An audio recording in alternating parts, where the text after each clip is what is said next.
내가 이번에 갖고 온 주제는 뉴스나 이런 것들을 이제 보고 있으면 서울 집값이 다시 상승한다 이런 그런 기사들이 쏟아져 나왔던 게 한두 달 전이었는데 다시 하락하고 있다 이런 얘기들만 계속 대표적으로 그 올림픽파크 포레원의 8사제곱 이제 입주권이 22억 정도의 거래가 됐다가 지금은 다시 16억, 18억 정도로 이제 내려왔다 이런 기사들도 많이 보이고 서울에 있는 아파트 가격이 기본적으로 엄청나게 하락장을 맞고 있었을 때 서울 아파트에 매수를 했던 40, 50대들에 비해서 30대들의 매수가 굉장히 좀 많았던 대출의 의존도가 굉장히 높단 말이지. 금리가 상승을 하고 특례보금자리 이런 같은 게 이제 없어지고 하니까 그 이자에 대한 부담이 굉장히 커질 수밖에 없는 상황이잖아. 매수라는 게 굉장히 좀 쉽지 않겠다 이런 생각들을 되게 좀 많이 하는 것 같고 거래량은 점점 줄고 매물은 점점 쌓이고 있고 이런 상황인 것 같아.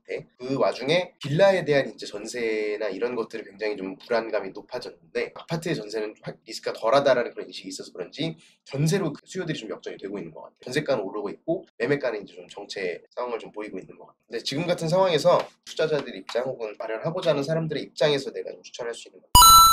첫째로는 일단 경매가 있을 것 같아요. 왜냐면 연끌을 해가지고 이제 매수를 하거나 했었던 이런 사람들이 금리가 오르면서 대출 이자를 버티지 못하거나 이런 사유들로 인해서 서울에 이제 아파트가 경매로 이제 나오고 있는 것들이 굉장히 많아졌어. 특히 뭐 노원구라든지 경매 물건들이 나온 것들이 좀 굉장히 좀 많은 상황이야. 실거주로 내 집 마련해서 좀 더 싸게 이제 하겠다. 경매 같은 걸 통해서 좀 할 수 있을 것 같고.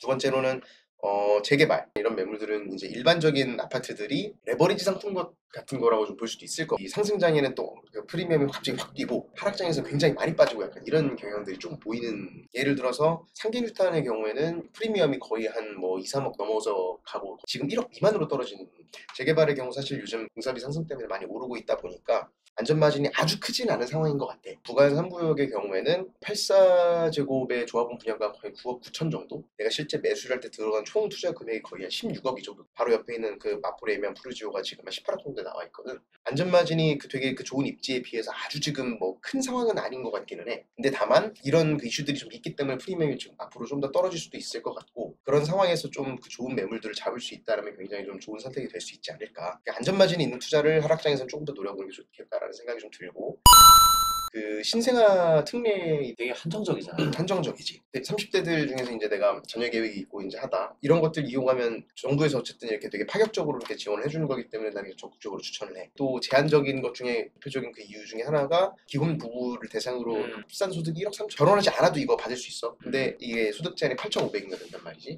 최근에 결혼하는 이런 사람들을 보면 혼인 신고를 안 하는 케이스들이 굉장히 많잖아. 애를 낳고 나서 혼인 신고를 하는 경우가 대부분인데 애를 낳고서도 혼인 신고를 안 하는 케이스들도 조금씩 늘고 있기 때문에 그걸 고려하는 사람들도 계속 늘고 있고 실제로 그렇게 하는 사람들도 늘고 있어. 그냥 이게 전체적으로 사회를 이렇게 놓고 봤을 때 이게 옳은 건가 싶다라는 생각이 들기는 해. 하지만 이용을 함으로 인해서 그 내가 월에 부담해야 되는 이자가 몇백만 원 이상 차이가 나게 된다면 그런 것조차도 나는 고려해볼 필요는 있다라고 생각해.